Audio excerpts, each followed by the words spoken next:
Hey everybody, Happy New Year. It's Sunday, January 5th, 2014.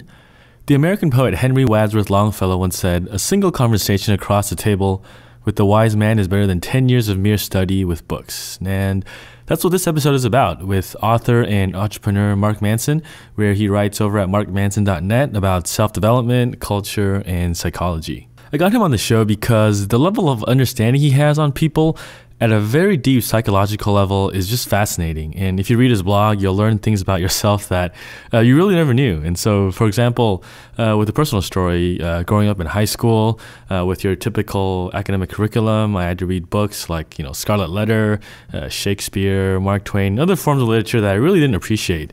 And as I got into college, I kind of looked down at this stuff that was like very hippy dippy, like literature, English, like who would major in this? Like, why would you do that? And then I always thought that they were from the past. They bore no resemblance to kind of our modern age. I know, after all, I was an econ major. Everything was about the numbers, curves, data, trends, left side of the brain triumphs. It was all about gung-ho business, making money once you graduate. And, up until this point, I lived a very reactionary life, like the typical life scripts that you hear me say: do A, you get B, apply to a job, work, go home, sleep, the usual routine that a lot of people are probably in. And so it wasn't until early 2012, as I found more podcasts, blogs, and videos about entrepreneurship, that I thought to myself, is this for real? Am I really going to leave everything behind? And for a moment, it was kind of like in the scene in The Matrix when Morpheus talks to Neo. You take the blue pill, the story ends. You wake up in your bed and believe whatever you want to believe. You take the red pill, you stay in Wonderland, and I show you how deep the rabbit hole goes. On paper, it sounds like a great idea, right? To quit your job, work for yourself, travel, have financial independence. But it's another thing to really say, all right, this is what I'm going to do. Screw everything else, and I'm going to leave it all behind to start over from a clean state. And I think most people, they like the idea of being an entrepreneur, and they never get to this stage because it requires a certain level of self-awareness, of delusion, dealing with uncertainty, being comfortable with it, to really challenge your perspectives on reality, to be honest with yourself. Because the first thing you realize is that you have to take responsibility before you can take action, in the sense that, this is my life, I'm gonna do what I want, and it's up to me to make things happen. And I think it's a lot easier to just be reactionary, like I was when I was younger a couple of years ago, just to blame circumstances. I don't have enough time, I don't have enough money, I don't have a good idea, I'm not sure if this is gonna work, what if I fail? And that's what this episode is about with Mark Manson. It's about taking a very objective view at ourselves, looking at some of the limiting beliefs that hold us back even after you quit your job, things like fears, insecurities, need for validation, social pressure. We also talk about healthy ways to deal with them in this episode. After all, it is a new beginning, a new year, so I think it's also time for a new state of mind. And also this podcast has a new intro now. I threw away the cheesy voiceover, guys, so hope you guys enjoy this, and let's get started. Don't deliver a product, deliver an experience. You're listening to the Build My Online Store podcast, and I'm your host, Terry Lin. We're here to talk about running an online store and building a strong e-commerce brand to take your online store to the next level. If you enjoyed this episode, make sure to check us out at buildmyonlinestore.com. Let's get on with the show. All right, so listeners, welcome to the show. Today, I've got Mark Manson from markmanson.net, where he writes about self-development through a deep understanding of psychology and culture. And so I've been following for a couple of years. One thing I realized is that he probably knows people better than they know themselves. And so we're both members of a forum called Dynamite Circle. So Mark, welcome to the show. Thanks for having me, Terry. It's good to be here. All right, so for the listeners who may not know who you are, how did you get started with this whole blogging thing about self-development? So I started in 2007. I actually started with some info products, some membership sites. I was involved in a few different niches, primarily doing direct sales. I never did the e-commerce thing, but it's a similar type of timeline trajectory. You put a lot of time and effort in up front. Sometimes you don't see returns, but the goal is to generate a lot of passive income. Initially, I was just blogging as a form of marketing to sell some of my products and push some of my sites. As the years went on, I realized that I really, really liked it. And then I started to realize that it started to reach the point where the only reason people bought from me was because they read my blog. The sales pages and the advertising and all that stuff kind of stopped being as important. So at some point around 2011, I just decided to take a leap. I closed up shop on all my other businesses and projects and said, you know what, like, I love writing. This is what I care about, and I'm going to make a go at being a professional blogger. And so that's kind of led me to where I am today. And I understand, really early on, you wanted to kind of be an investment banker too, right? So what's the story behind that? Yeah. So when I was in university, that was my big thing. I was majoring in business, and I've always been good at math and numbers, and I played a lot of poker, and it just seemed reasonable at the time.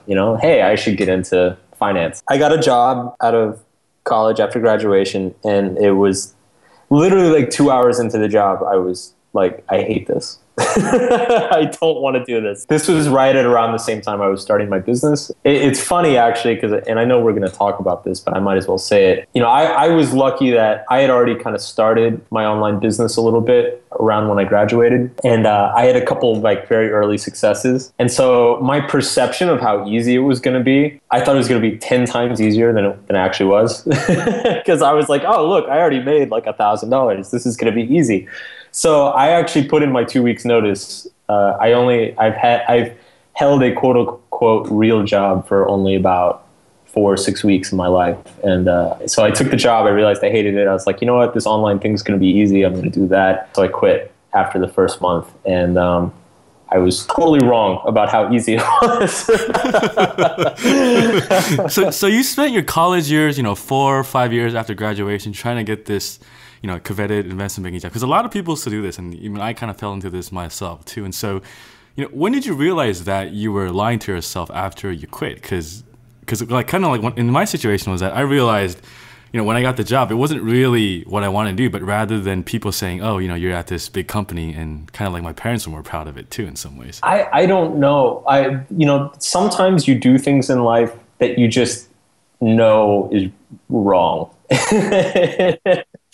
And I just remember sitting, because we went through like a 2-week training, and I remember sitting there on the first day of training, and my supervisor was like showing me the computer systems and how to use Bloomberg and all this stuff. I just remember sitting there and thinking like, this is awful. This is absolutely awful. And so, yeah, it was day one. It was immediately. I mean, like I said, I showed up for work at like 8:30, and by 10:30, I was like, when can I get out of here? In hindsight, I lucked out, and then I had a couple early wins. So when I was in that situation, I already felt like I had an alternative, like a reasonable alternative. I know it's a lot different in other people's families. I never had a ton of pressure. My father's an entrepreneur, so I never had a ton of pressure to do the whole corporate thing or get a nice salary or whatever. I didn't have tons of debt, and I had just gotten out of school, so I was used to being broke. So I didn't really mind being broke. I had youth on my side. A lot of these barriers that hold a lot of people back. I was very fortunate in that I kind of started out without those. Yeah, awesome. And so we're talking about breaking barriers. So you've been in this kind of blogging online business since 2007. So you're coming up to like, your 6th, 7th year now. So you've obviously seen probably hundreds, if not thousands of people dealing with mindset issues, not maybe just in, people you meet in real life, maybe stuff you're writing about on your blog. So today we're talking about 7 common mindset issues that hold people back. And so let's just go off the list then. So number 1 I had, if I make more money, if I, get a girlfriend, if I get a car, then life would be amazing. So why is this one BS? This one is BS because money doesn't fix problems. It just upgrades your problems. And I think what gets people into trouble is with this mindset is they assume like, oh, if I made $100,000 a year, life would be great. I wouldn't have to worry about anything. Or if I made $1 million a year, life would be great. I wouldn't have to worry about anything. This does 2 things. One, it creates a lot of expectation. And when we create a lot of expectation for ourselves, it creates a lot of anxiety because it puts a lot of pressure on ourselves. So if we have this idea, they're like, man, if I just start my own business and make a ton of money, then everything's going to be perfect for the rest of my life. That's a lot of pressure to live up to. And that just makes it that much harder to get started. And then secondly is if we do actually start getting some of those wins and start making some of that money, and we realize that, hey, I still have problems and life's not perfect. Yet my problems are a little bit better than the problems I used to have, but I still have problems and life is still stressful. We just get really disappointed. It's a huge letdown and demotivator. So what I encourage people to think or kind of to approach this is that money's great, but life is always going to be complicated. And making money is great, but look at money as a tool to upgrade your problems rather than to solve your problems. Rich people have problems that you and I can't even imagine, but they're better problems than, say, unemployed homeless people have. It's just being a little bit realistic about the goals and not putting so much pressure and expectation on oneself to make our life perfect or to solve everything, because nothing is ever perfect and nothing ever gets completely solved. It's just simply, where are your values? What do you care about? What problems would you like to have?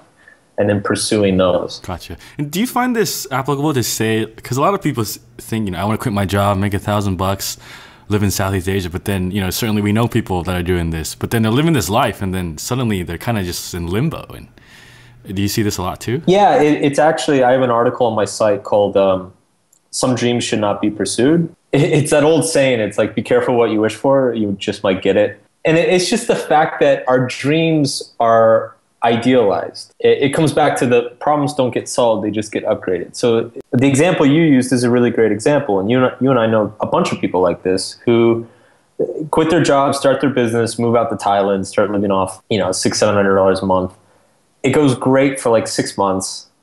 They're making some headway, but they hit like the 1 year point. And they're like, what the hell am I doing? Like, I don't speak the language. Nobody understands me. It's polluted as hell. Getting sick of eating street food. There's all these new problems and challenges that they confront about the lifestyle that they never anticipated before. They were so miserable in their day job that they hadn't even considered the problems that might exist if they drop themselves in the middle of Asia. So it's important not to idealize these goals as somehow fixing everything. I think it's important to be realistic and just realize that you're choosing a different path. You're prioritizing certain values in your life. For instance, being independent, experiencing a new culture, having novel experiences. You're prioritizing that over the stability and certainty that comes with a day job. Yeah. And so when you talk about upgrading your problems, you've been at this game for 6 or 7 years. You're doing very, very well now. You lived in Brazil, all over the place. So, if we take it to your example, what are some problems you're dealing with now, kind of on a different level that you can take into this example? Here's a high quality problem that I've been having the last few days. Not only did I have one article go viral, that article going viral had caused like 2 other articles to go viral. So it was like an echo of virality. So I've just been getting slaughtered with traffic the past 3 days. And which articles were these? 6 toxic relationship habits that most people think are normal. That was the big one that went viral. It kind of caused an echo with a couple others. One's called the most important question of your life. It's an awesome problem to have, but like I'm on my site is crashing constantly. I'm on the phone with my host. They're saying like, look, like I'm already paying my host like $1,500 per month. And they're like, look, we can't really give you any more server space. Like you need to optimize the scripts on your site. And so I'm talking to my tech guy and he's like, look, I've optimized everything, but there's a lot of stuff that I'm probably not aware of. And so I'm like, I'm probably going to hire a guy off to DC to do further optimization. 5 years ago, I would have killed to have 100,000 people show up on my website. I mean, it's a huge game changer. Now that I get that, it's awesome. But now it's like I'm dropping tons of money and having to hire a bunch of people to keep my website running, to manage that 100,000 visitors coming in each day. That introduces all sorts of problems with like management, hiring. Am I spending too much money? Am I going to screw my site up in another way by like optimizing some script? And now suddenly like things get more complicated. There's that old Notorious B.I.G. song, "Mo Money, Mo Problems." It's like they're certainly much better problems. In 2007, I was living on a friend's couch. I would work weeks at a time on a project that would make $0. So my problems right now are much, much better, but I still wake up stressed out. I still wake up sometimes not knowing what the hell to do. The emotions don't change. It's much better problems to have. So how would you advise people to deal with this kind of constant state of dissatisfaction or getting into new situations and finding new problems? Well, there are a lot of kind of internal things, and it's going to be a little bit different for each individual person. I find that forcing yourself to appreciate the good reasons why bad things are happening. In my example, and I'm sure there's probably tons of people out there that think I sound like an asshole because I'm complaining that I have 100,000 visitors coming to my site. Like, like, but that's what starts to happen is like when your problems get better, you like feel like kind of a prick for complaining about them. So it's important to stop and remember and appreciate the problem that you're confronted with. So people right now who are maybe struggling with the idea of like, do I want to quit my career to start up my own business or become an entrepreneur? That is an awesome problem to have. If you look at the history, previous generations, the technology that's available today, like just the fact that we're having this conversation is an amazing thing. Like your parents, my parents, they could never have this conversation. They can never say like, well, my day job's nice, but I think I want to start like an iPhone app and start selling this, like maybe move to Vietnam or whatever. You have to be in a very blessed and educated and fortunate position to even have that conversation with yourself. That goes a long way, I guess, kind of mitigating the stress and the anxiety and, reminding yourself that the world's not caving in and collapsing on you. Yeah. Like the more and more I get into this game, I realize that mindset is so much more important than what you're doing day to day over the long run. Yeah, for sure. And I also think it's important to take kind of like a wider perspective. So for instance, when I started my business, it was terrifying, and it's terrifying for everybody to quit your job and start your business. I mean, the terror is part of the deal. Like it comes with the package. And you were pretty broke when you started out too. I remember reading your bio. Yeah. I had a few $1,000s saved up. And again, I was a little bit naive and thought that I was going to be fine. And sure enough, 6 months later, I'm like knocking on friends' doors, asking to crash on their couch. And but that terror is part of the deal. Like that is an expected part of the package. I think it's important for people to kind of take a broader perspective and say like, look, I'm basically taking on a lot of emotional discomfort and psychological stress in the short run for the opportunity to have this great lifestyle or these great opportunities in the future. I mean, when I started out, I looked at it and I said, like, if this fails, this could be one or two of the worst years of my life, like just broke constantly, working constantly, and have absolutely no payoff and have to go back to a day job with my tail tucked between my legs. But on the other hand, I could look at it and say, look, when I'm 40 or whatever, at least I can look back and say, hey, I made a run at it. I tried it. I know now that it didn't work, or it wasn't right for me, or it didn't fit my values, or it wasn't as good as everybody made it sound to be. I can be assured that I know that for myself. Or I can look back and say, you know what, like the whole entrepreneurial thing, it wasn't for me, but God, I learned so many good lessons about self-reliance and independence and problem solving and thinking for myself that has benefited me in my career ever since then. Yeah, that was a similar experience I had a couple of years ago. Like I had a small surgery about, I think it's almost 3 years ago now. And so when I was in the hospital, I shared it with like two other old dudes, right? And so one of them comes in during the day. He has like a small cough. He comes in with his wife, and over the day, he gets sicker and sicker, right? And the nurses come in every hour.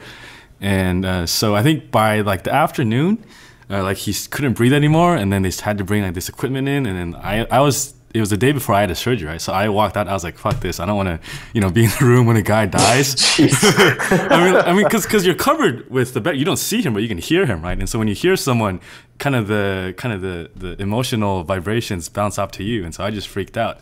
And then when I came back later after dinner, I just chilled out somewhere else for 2 hours. I was like, man, like why was I scared? And I thought about, kind of like my life a little bit. I was like, man, if I'm in his position, 60, 50 years from now, knock on wood, right?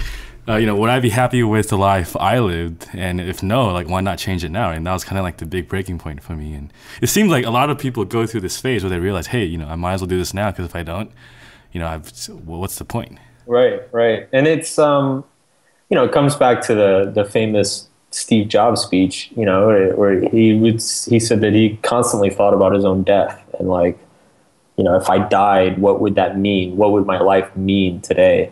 That's really heavy and philosophical, but like experiences like yours force us to think about that, and it's really powerful stuff. Yeah, awesome. All right, so let's go off to a couple points, otherwise we'll be here for the whole day. So number 2, a lot of people say, I don't have enough time, you just don't understand. So what's the deal with this one? This one's pretty simple. The I don't have enough time is bullshit. What it means is I have other priorities. We all have enough time. We all have the same amount of time. It's just some of us choose to use it differently than others. You tend to hear this in regards to, say other obligations. So like I have a 2-hour commute from work every day, or I have kids, or I have a girlfriend, or whatever. It's always something, and that's fine. Like I have no problem with that. I'm not saying to people like, don't take care of your kids, like, you know, don't go to work.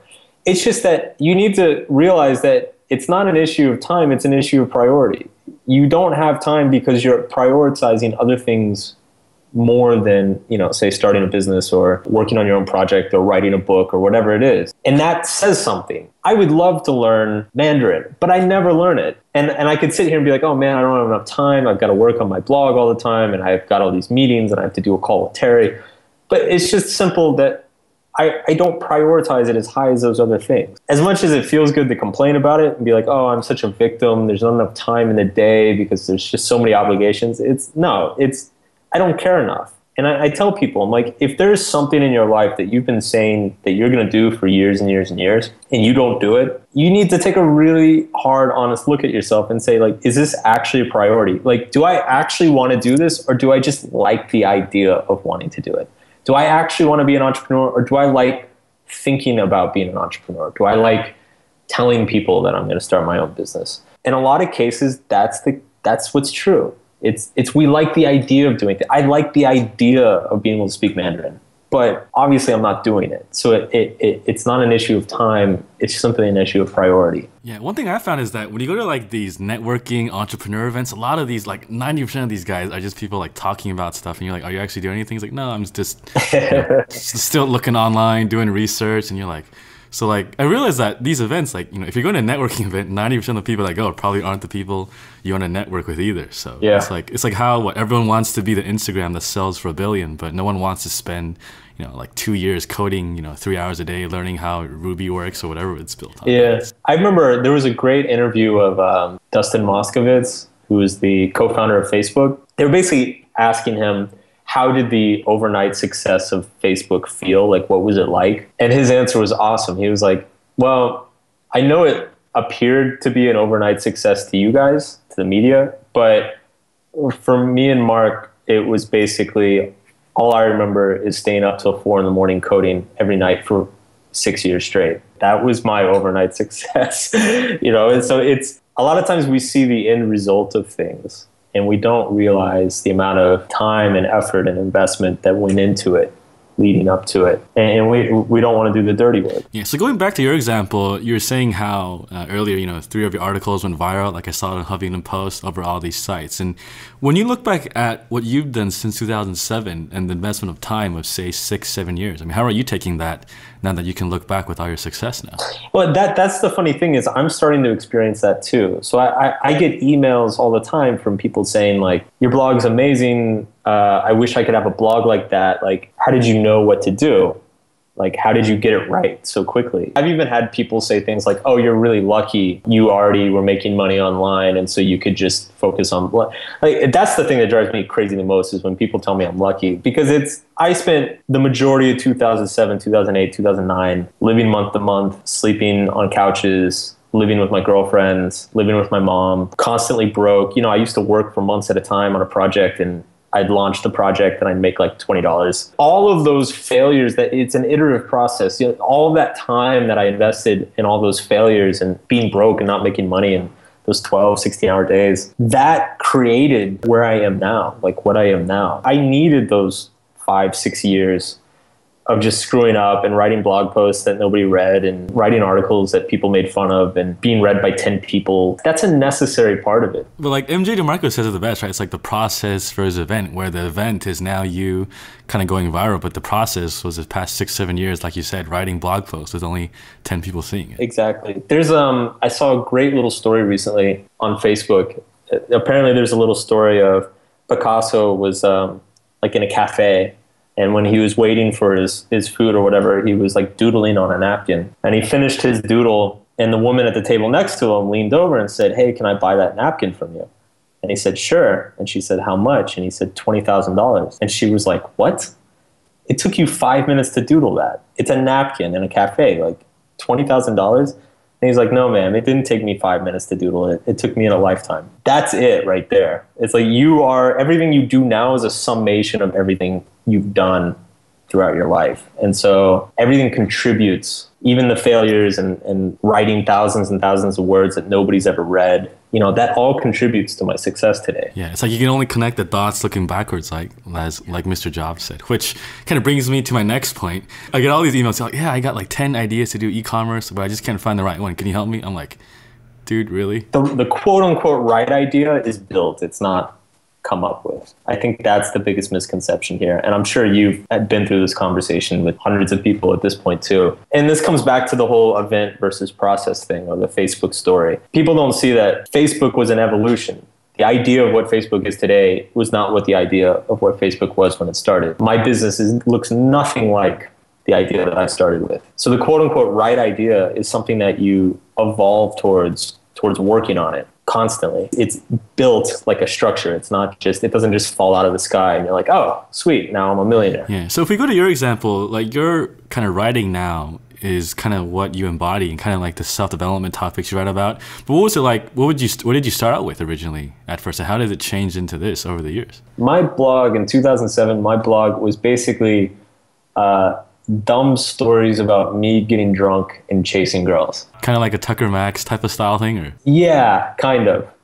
With a little bit of like kind of more thoughtful, philosophical stuff thrown in. But it was very crude, very braggadocio, like just kind of like thumping my chest. The reason I started it was because my friends wanted me to start it. I would come home a Saturday night, or like I would hang out with them on Sunday. I'd be like, you never believe what I did last night. And they're like, dude, you got to start a blog. You got to write some of this stuff down. And I never expected it to go beyond that. I still thought I was going to get a day job in finance, and it just slowly evolved from that. So those stories, it started out as those stories. And then I realized that people started coming to me for advice.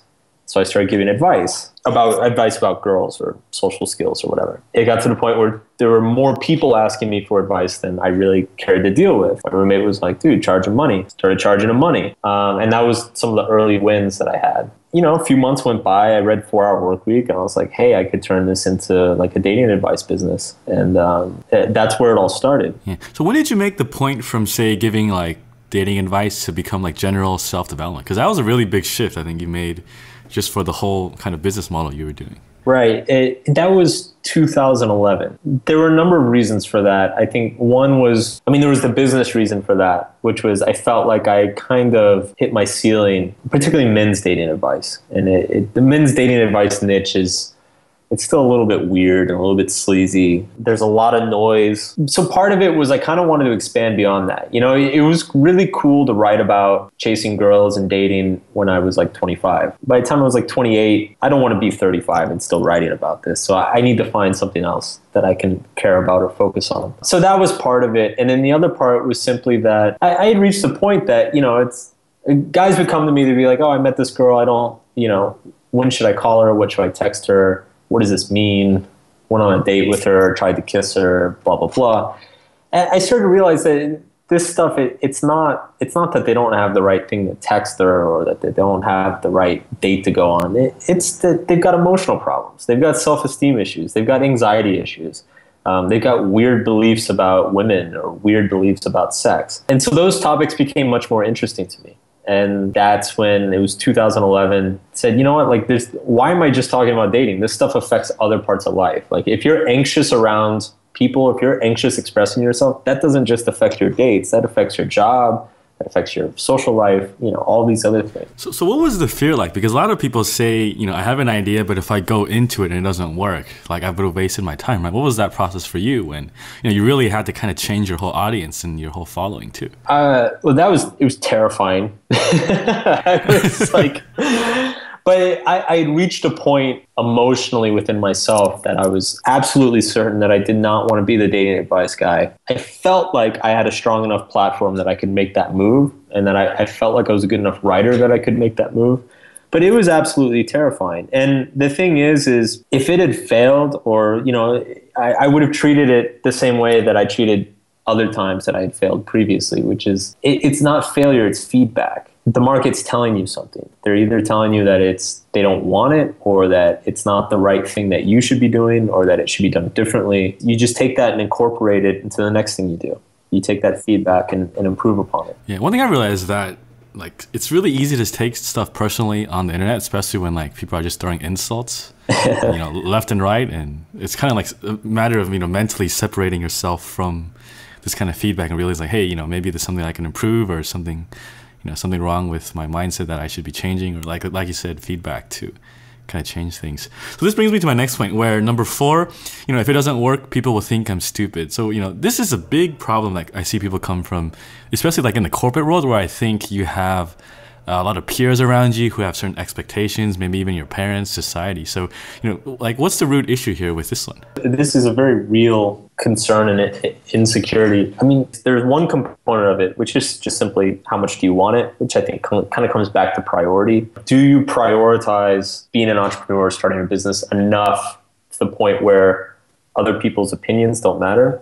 But there's another component of it, which is simply a person's ability to deal with criticism or with negative feedback. And a lot of people are very poor at that. Like a lot of people very, very uncomfortable being criticized, or they're very insecure about being looked down upon or something like that. And that's a personal issue to be dealt with as well. I mean, all I would say to a person is that if you honestly believe that the only reason you're not doing something is because other people will think you're stupid, then you need to find other people because that is just not a good reason. If your family and friends love you, they're going to love you whether you're a failed entrepreneur or not.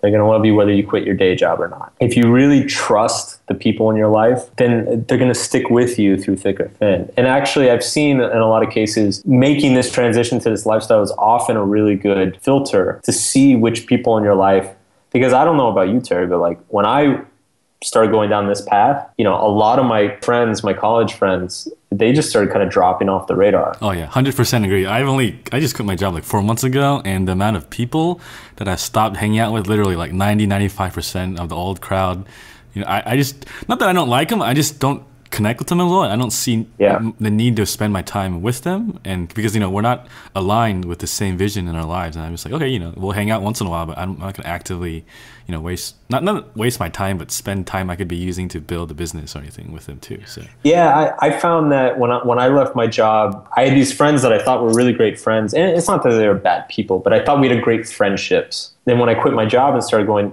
down this path and struggling a lot, I suddenly discovered that, that friendship itself actually wasn't that strong. What was strong was meeting up after work and complaining about our bosses and how stupid all the paperwork we have to do or whatever. Once you take that away, there's actually not a whole lot there. I think that's just a natural progression.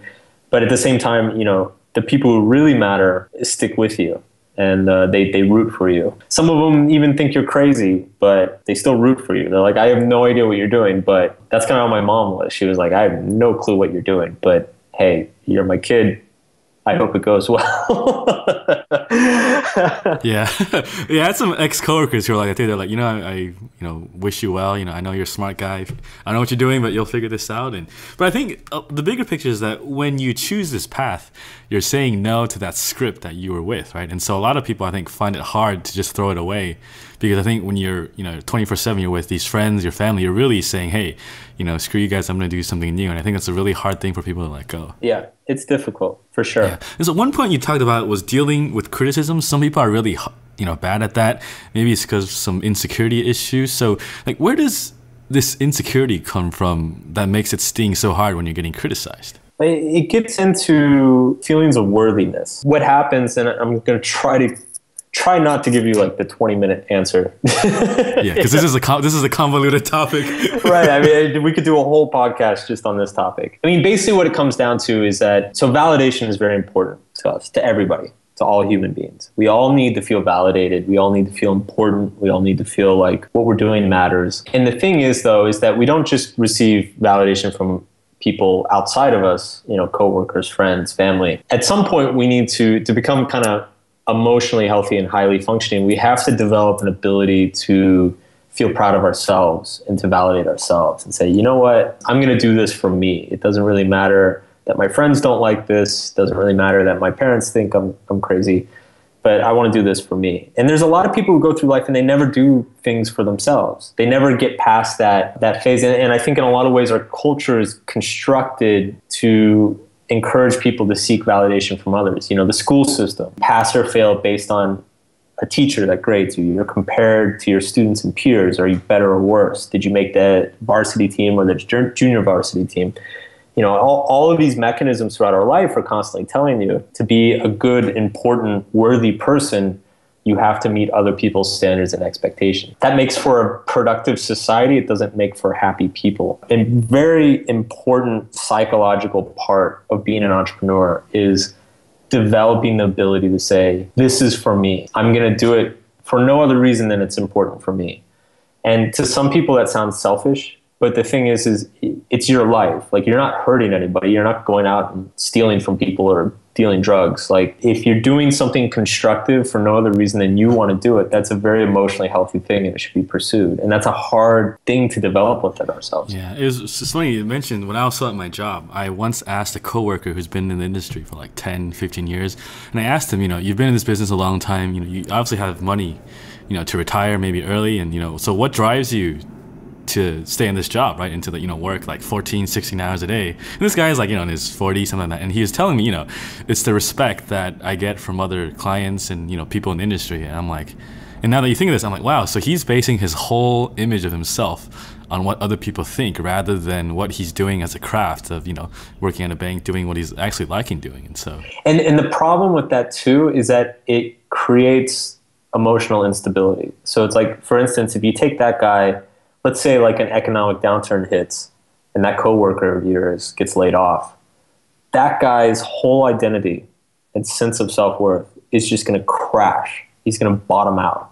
Yeah, and you had stories of a couple bankers who just killed themselves in 2008, 2009. There were a couple people on the news, and I think it's just because, like you said, their identity was so wrapped up in what they were doing, and all the validation they were getting was from this job. And absolutely. Whereas, like you said, if his identity is invested in the craft, in the skills and the abilities, then it doesn't matter if he has a job or not. He's still awesome, you know, because he's developed those things for himself. And is it easy for you to tell people that are, like, since you've been writing about personal development for so long, to tell people that are really doing it for the craft versus, say, seeking validation? I think it's pretty easy to spot. So everybody's always seeking external validation. You never stop seeking other people's approval. We all like to be approved. We all like to feel important. We all like a client to think that we're, you know, to respect us or whatever. Those things never go away. That never stops feeling good. What changes, I guess, is just the baseline happiness. So it's like, yeah, I like getting a lot of positive attention from my readers, but if I don't, it doesn't ruin my day or it doesn't change how I feel about myself or make me question my worthiness or my value. And I think it's one of those things that once you develop it, you're able to see it in other people very quickly and easily. Whereas when you don't develop it, everybody kind of looks the same. Yeah, and you kind of just get really jaded, and kind of get like a jaded perspective on the whole world too. So, yeah, which brings me kind of to my next point. Earlier, you were saying, you know, when you're taking this leap, you need to healthily think, you know, this is for me. So, a lot of people I talk to, like, you know, I'll never be like a Mark Zuckerberg, you know, so why bother? I mean, so I'm like, you know, you'll never make, you know, $1 million, so I'm just gonna stay here, you know, and play victim. So like what's the issue behind this one? If the only thing that makes doing something worth it is being a millionaire or a billionaire, why do anything? Like that is such a horrible metric of success in life. It reminds me of like little kids who, if they can't be the best at a game, they just refuse to play. Imagine if everybody was like that. Imagine if the whole world was like that. Well, if I can't be the best, then I'm not going to do it. Nothing would get done. You've got to do something because you enjoy it. At some point, like, here's the thing. Would you rather have $1 billion doing something you hate and are miserable with, or would you rather be broke and happy? At the end of the day, everybody's going to say, I'd rather be broke and happy. I mean, obviously, I want to have $1 billion and be happy. But the thing is $1 billion isn't. And if you think $1 billion is going to make you happy, I'm sorry to say, there is an entire dump truck load of psychological research that disagrees with you. To people like that, what I would say is like, look, ask yourself, what is there in my life that's worth doing for no other reason than I enjoy doing it?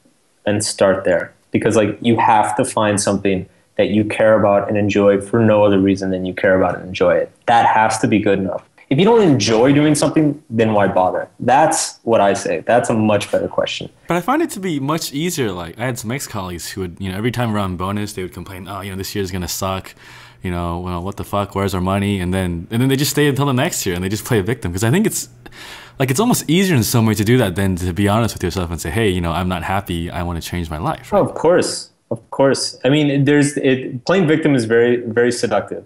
And you see it everywhere, not just jobs and with money and family relationships and marriages and all sorts of things. Because when you play victim, it allows you to feel important or entitled without actually having to do anything. I would be a billionaire if society would let me, or I would have a happy marriage if my husband stopped being such a fuck up. So in some ways, you're putting the responsibility not on yourself, right? Exactly. You're totally avoiding the responsibility. You're basically, what you're doing is you're mortgaging your long-term responsibility to change your life slightly better in the short term. So all those guys who are complaining about the bonuses, saying it sucks, I don't want to work here or whatever, they're making themselves feel a little bit better in that moment. But by doing so, they're relinquishing their ability to change their situation in the long term. I see. So they're getting off the sense that when everyone's at lunch and it's their turn to speak, they can complain about why bonus is sucking. And it's that couple 10, 20 seconds where they can vent that's making them feel special is what you're getting at, right? Yeah. Because when we feel victimized, it makes us feel important. It makes us feel unique. It makes us feel like something unfair has happened to me. Basically, it's a way to save face. It's a way to say, I'm not happy with my life situation, but I'm going to say it's not my fault, and therefore I don't have to do anything about it. Wow. It's like, how many buddies do you know that are, getting together on a Friday night, going to drinks, and then just complaining about life? And it's those 20s, it's like, I'm sure you get these emails, right? It's like, I'm going to email Mark Manson, tell him about the situation I'm having and how it sucks. And really, it's when I click send, that's that feeling I get that I'm feeling important, that, it's going to go into Mark's inbox. He might see it and reply to me. And it is part of human nature. I mean, we all do it. We all like to play the victim at times. I mean, we were just talking before the interview started. I'm getting a little bit fed up with living in Vietnam, and it's easy for me to sit here and be like, oh yeah, it's so chaotic and, feel so alienated and blah, blah, blah. Like, we fashion ourselves victims all the time. At a certain point, you have to accept responsibility for the situation you're in. If you're complaining about your job year after year after year and feel like you're the victim year after year after year, then either stop being the victim and do something else, or stop complaining about it. It's really that simple. All right, but then this brings me to my next point. I would change my situation, but I can't because of, rent, bills, kids. And on the surface, they are legit, but on a deeper level, these are just excuses too, right? Here's the thing. No matter how bad a situation is, it can always be better.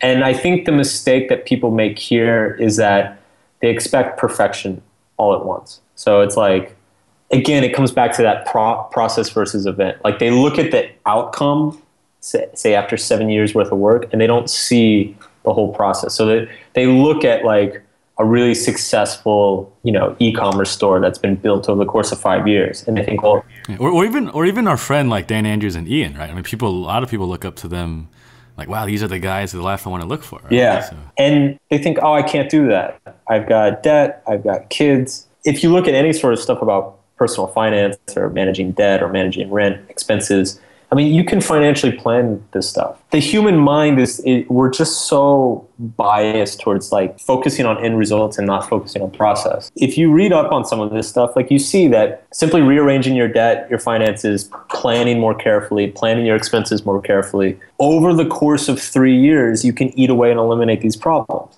It just requires you to make little sacrifices each month. But the thing is that's also true for the business as well. Like, your first business idea isn't going to be a success. Your second one isn't either. Your third, your fourth, your fifth. But you have to go through those business ideas. There's some quote that I heard once in another context, but I think it applies really well here. It's basically like, you should assume that like your 50th business idea is going to be the one that makes you rich. So you might as well get through the first 49 as quickly as possible. Like that's the attitude you kind of have to take. Like this is a marathon. It's not a sprint. It's also like how they say, everyone wants to go to heaven, but nobody wants to die, right? Yeah. Kind of a more brutal way to say it, because it's just hard, when you're living a lifestyle. Say you're making 100K, but you're spending 120, and they say no to your friends. Like, hey, I can't go to drinks on Friday because I'm trying to pay off my debt, and not going out to eat or just cutting down shit you don't need. But then it goes back to how important do you want this, right? How important is this to you, and how much prioritizing are you putting on this to change your life? Right. And also taking the wider perspective, saying in the grand scheme of my life, is turning down drinks on Friday for 6 months really that big of a deal? Like what's more important in the grand scheme of my life? What's more important, turning down going out and drinking for a year, or ridding myself of all my debt in 2 years? Yeah, one thing that really bugs me is that when I see friends or ex-colleagues like, I want to start a business, quit my job, do whatever, and then the next Friday they're like out watching TV or at a movie, and you're like really? and for the longest time I would try to convince them, prod them in right, but I realized I'm just wasting my energy, because it needs to come from a change they need inside their own head first. Right. It comes back to that internal motivation, that internal validation again. You don't put forth the amount of effort, time and effort necessary to do this unless there's something deep within yourself that wants it. Yeah, and like I was saying earlier, like my hospital experience, like you almost need some kind of like really life-changing paradigm shifting event too, right? Is that what happened in your case too? I had an event early on that really just kind of changed my perspective on life in general. I had a friend who died when I was 19, and it was a sudden and tragic death, and I was there, and it had a very, very strong effect on me. I didn't have anything in particular that spurred me to start my own business. I think in a lot of ways I had been kind of countercultural and independent earlier in my life. Sometimes I get emails from people saying like, I really, really want to start a business, but I don't have that internal motivation. How do I get it? And that's a perfect example of the kind of question that like I can't or you can't answer. I can't tell you what's going to change your life priorities. And also, because success is singular too. Like what's working for you, and say Dan Andrews or anyone we know is not going to work for someone else, because everyone's path is so different too. Right. And also, coming back to the first item that we talked about, consider the fact that maybe you just like the idea of being an entrepreneur, and that if you wanted to be one for 3 years and you haven't done anything, maybe you're more attached to the idea than the actual living it. Yeah, awesome. All right, and so number 7, the final one. This one came from the 4-Hour Work Week when I read it, and there was one chapter where he talks about, I think he's in Brazil, he's like surfing, kind of like what you did probably a couple years ago, and he has a friend who comes on this tour, and then he's like, I wish I could do this, but then he says, you know what, I just can't throw it all away. So where does this come from? Because some people get so scared of changing their whole life scripts, and like what is this issue rooted in? I mean, you would call it, I guess, kind of a scarcity mindset. My reply to, if somebody said that to me, my reply would be, okay, but what's stopping you from getting it back? I think a misconception that a lot of people have when they want to make the leap, which is that, oh, if I do this, there's no turning back. It's like burn the boats or whatever. But it's, in a lot of people's cases, it's like, okay, worst case scenario, you go back home, you get back on your feet, you pick up another day job. Sure, you're going to be a couple years behind on the career ladder or whatever. Or sure, maybe the job you pick up when you go back isn't as nice as the one you left. Again, on a long enough timeline, how big of a sacrifice is that really? In a span of like a 40-year career, how big of a sacrifice is giving up 1 to 2 years of your life to find out if you can live completely differently and if it's right for you. I don't even agree with the premise to begin with, the idea that you're throwing anything away. You're assuming nothing comes back too, right? Because you're throwing something away, you're not getting anything back too. Right, exactly. You're assuming that, if you do try to become an entrepreneur and you fail, that is therefore worthless and has no value. Whereas the best life experiences happen when you fail. Like you talked about the guy in the hospital who died, and how big of an effect that had on you. The most powerful events in our lives tend to be negative events. They tend to be the business that failed. They tend to be the friend or loved one who died, or the person, the relationship that ended. Like these tend to have the biggest and most influential effects on our lives, teach us our most important lessons, make us better people. Yeah, I just disagree with the premise all over the place. Yeah, like going back to that story, I remember I was at the hospital that night and I thought to myself, man, if I don't change something, and I'm like in his position, like the amount of regret I would feel, like it was just unimaginable. And I was like, no, fuck this, I got to do something. And kind of that's what's been the driver ever since. And it wasn't from like an unhealthy sense that, you know, I'm not happy, but what I try to do is turn it into a positive situation that, you know, you're going into this new direction. You don't know what's going on. I don't even know what's going to happen like 2 months from now. Right? But you just hack it away as you go along. And kind of think a lot of people look at, you know, successful people like you, Dan Andrews, you know, John Myers, all our acquaintances, like, hey, you know, these guys have figured it out. But like the more you talk to them, like, no, they're, you know, some of them don't even know what they're doing the next month. Right? I mean, do you know even where you're going to be 6 months from now?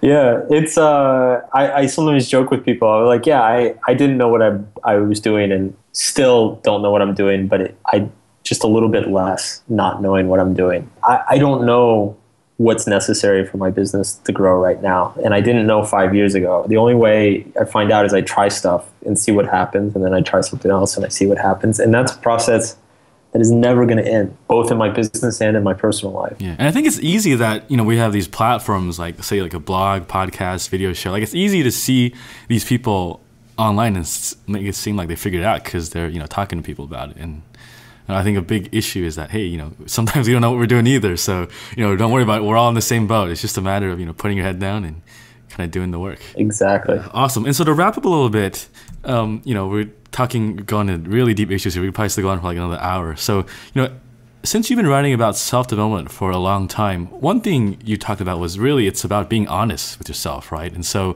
like, what do you say to the people who kind of are struggling with that and really can't, you know, find it, like, it's painful when you're doing that to yourself, right? Like, when you're honest with yourself, it's like, wow, like, I'm actually really not a good person in some ways, and I have mistakes here and there. I have kinks in my armor, maybe some insecurity issues. Like, how does someone become honest with themselves and do that? I think there's two important things to remember. It's interesting. I'm writing a new book right now, and what I'm about to say is actually kind of the big focus of what I'm writing at the moment. And it's two big misconceptions that we have. The first one is the assumption that just because something is painful or negative, is like a negative experience, that it therefore must be bad.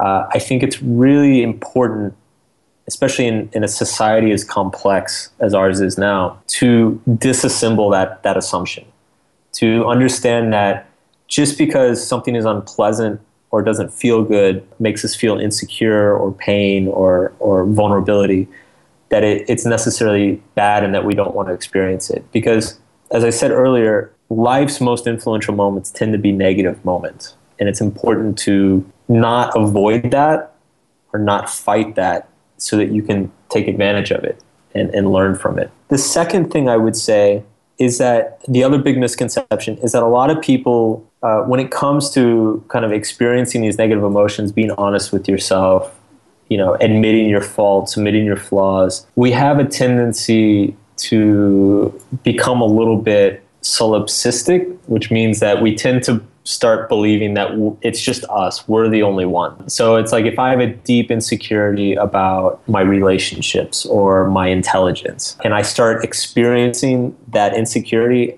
it's human nature for me to assume that I'm the only one who experiences that. Everybody else out there is completely comfortable with their intelligence and their decision making. It's just me, I'm the stupid one, I'm the one who can't get over it. The fact of the matter is that's just not true. Like, we all have these deep insecurities and these flaws that we don't want to look at. I think one great thing about the internet is that it's allowing us to all become more aware of that, to become more aware that we're not the only ones who struggle through this. For people who talk about these topics like you and I, it's almost obligatory to kind of have like an article about, you know, your quit your job, start your business experience. So I have an article on my site about my experience, and I intentionally made the focus of it to talk about the terror, like how terrifying it was, how upsetting it was, like how I couldn't sleep at night. You know, some people see that and they're like, wow, you're really going to demotivate people and they're not going to want to do it. And my experience is the opposite. And I take the opposite philosophy, is that it's the people who say,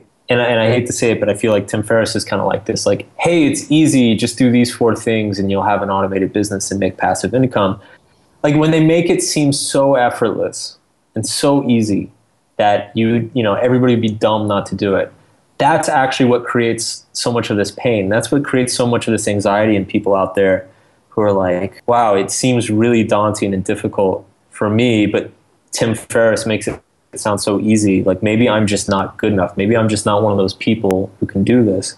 And so I make a really conscious focus on saying, like, this is fucking terrifying. Like, you are turning your life upside down. You are probably going to alienate some people that were friends with you. You're going to be taking risks. Your life's going to be changing. It's okay to be terrified by that. Like, that's normal. Everybody goes through it. Everybody feels it. You're not alone. You can talk to people about it.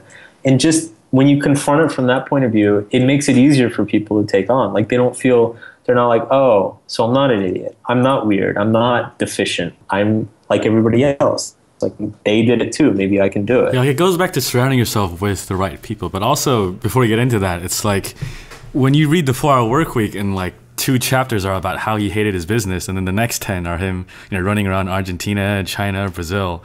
Like, you get to feel like, okay, if I can't figure this out in a year like he did, like, is there something wrong with me? Like, am I just not cut out for this? And I think when you realize, like, kind of like in the DC, there are people who are still kind of figuring this out, and after you realize that, hey, some people are doing this 2 years, still figuring it out, like, it's not that bad. Yeah, it's a different world too. I think the reason why Ferriss is kind of a bad model for a lot of people now is that he started in like 2002, 2001. The internet was completely different back then. I mean, it was like a gold rush. It was, you could get Google, you could buy Google AdWords for like 2 cents a click. And I mean, it was just the numbers from people who were around back then. If you talk to them, like, the numbers are stupid. And by the way, everybody who was around back then is a millionaire now. So I think it's a poor model. I think it's, you have to look at what's going on right now. And yeah, that's one reason I love Dan Andrews' 1,000-day rule. Like, as soon as I saw that, I'm like, that's awesome. And it's like, from the day you quit your day job and start your own business, you can expect it to take 1,000 days to reach the same quality of living that you left. And that's awesome on so many levels. It's awesome in that it shows you, it lays out a proper expectation. It lays out a nice metric to follow, provides a nice kind of guidepost of like saying like, hey, this is a marathon. It's not a sprint. You don't have to do this in the next 2 months. There's a section where he says, oh, is my website hacked? Is my stuff going down? It's like what you said earlier when your scripts on your website were broken and your provider is saying, hey, man, we can't put much traffic to you. So yeah, exactly. Which is, it's, you've been like in your, like, what, your 3,000 days or something now, and you're still seeing those things come up. Yeah, happens all the time. I wrote 100 pages of a book this summer, and then I threw the entire thing away because I was like, this is I was like, this is not what I should be writing. So it never stops. The uncertainty never stops. So it's okay to put up with it. You should get used to putting up with it. Learn to enjoy it. Learn to laugh about it. Like you and I are now. Yeah. Awesome. One more thing before I let you go, because I think we're kind of deep in this conversation. There was an interesting thing you wrote about on your website. You're saying how insecurity is a lack of investment in yourself, right? When you're depending on other people's vision, kind of thoughts on you. So, like, what's the solution to that? So the solution is so like I said earlier, depending on seeking other people's approval, that never goes away. That's an innate part of the human condition. What has to be built yourself is that ability to motivate yourself internally, to validate yourself internally. And the best starting place I usually give to people is, I actually mentioned it in passing earlier in the podcast, is the best starting place is ask yourself, what is the one thing that I enjoy doing for no other reason than I enjoy doing it? Initially, it's going to be a really superficial answer. It can be something as simple as like, listening to loud music, playing video games on my Xbox, or shooting bow and arrow in the woods. Whatever it is, it's important for each one of us to find that and to start pursuing that, and then also pursue other things like that. Because what happens to so many of us is that we get so much pressure from society and people growing up that you have to spend all of your time getting good grades, getting into a good university, getting a high-paying job, getting promoted, buying a new car, buying a new house, all these things, that we sacrifice all of those internally motivated activities and passions to fulfill those external desires. And you need a balance between the two. You need to balance external success with internal pleasure and passion. Another way I frame it sometimes to people is I say, okay, if you had to live the rest of your life on a desert island and you could take one activity with you, what would it be? And it's difficult for people to answer that. It's not an easy question. Yeah, like it sounds really hippy-dippy, but what I've found is that you just keep asking yourself why. So for example, like say, why do you want to quit your job? Well, because I want to, have financial freedom to do whatever I want. Well, why is that important? Is, because maybe I like traveling the world. Well, why is traveling the world important to you? Well, because, there's all these places you want to visit. And so, why is it important to visit that? Because, well, if you come down to it, it's like, you only live in this world once and you got one chance to see it. And when you miss it, it's gone, right? And like when it's something that powerful, you're like, wow, like that's when it really hits you, I think. And I think it's a matter of finding that, not just necessarily from some like, hey, I like Xbox, because it's very superficial at that level, right? But when you dig deeper by asking why, I think that's the process I found that helps with me. Absolutely. Yeah, you completed my answer perfectly. Actually, and it reminds me of, you mentioned Dan and Ian earlier. Actually, the first time I met Ian, I talked to him about this because I went to a DC event and I was going to give a talk on passion. And like one of the first things that Ian said to me is he was like, I'm not really a fan of talks about passion. I'm like, sweet, nice to meet you. And he told me point blank, he's like, I don't really think my business is built on passion. And I said, I don't believe that for a second. And so I asked him, I said, well, do you love your job? And he said, yeah, I love my job. And I said, okay, well, what do you love about it? For people who don't know, their job is they make portable bars and cat furniture, and they manufacture all these differently designed products. And I was like, I assume you're not passionate about portable bars. And he's like, no, I really don't care. And I said, well, what part of the process do you love doing? Like, what's the job? What part of the job do you, when you start doing it, you suddenly look up and like 5 hours have gone by and you forgot to eat? And he's like, oh, dude, design. It's like industrial design. Like I could do it all day, all night, and just completely forget about it. I'm like, there you go. That's your passion. Like it doesn't even matter what you're making. You're making cat furniture. You don't even own a cat. Like it's. He did own a cat, right? Not in Vietnam anymore, or wherever he is now. Oh, right. But yeah, I mean, that's what matters. It's the process. It's the act. It's the creative, like finding where engineering meets aesthetics. That's what drives him. That's what he cares about. And I would say that, even if you're listening to this, like, sounds like his passion is really taking an idea and creating it into something physically in this world, right? Not necessarily whatever he's creating, but the process of taking something in his head, putting it on paper, getting it made, and actually seeing it in front of you. I think that's probably what drives him too, so. Absolutely. All right, so I guess we're going to wrap up now. We've been here for almost an hour and a half. All right. I talk a lot. I'm sorry. Yeah. All right, so listeners, you guys can find out more about Mark Manson. Check out his articles and books over at markmanson.net. And Mark, how else can we connect with you? I'm on Twitter. I am Mark Manson on Twitter. And then I'm also on Facebook. So facebook.com/markmansonnet, no period. Yeah, awesome. All right, Mark, thanks so much for the chat. Got to do this in person sometimes. So we'll try to touch base again later this year. Yeah, absolutely. All right, man, take care. Thanks for listening to this episode of the Build My Online Store podcast. If you want the show notes, make sure to check out the website at buildmyonlinestore.com. And if you got an e-commerce store, every 2 weeks I lead a live mastermind call with about 5 or 6 other listeners in 2 separate groups where we work openly together and solve a business problem that you have. And we're all there to support each other. So if this sounds like your cup of tea, make sure to check us out at buildmyonlinestore.com/mastermind. Thanks again for tuning in, and I'll catch up with you guys next week.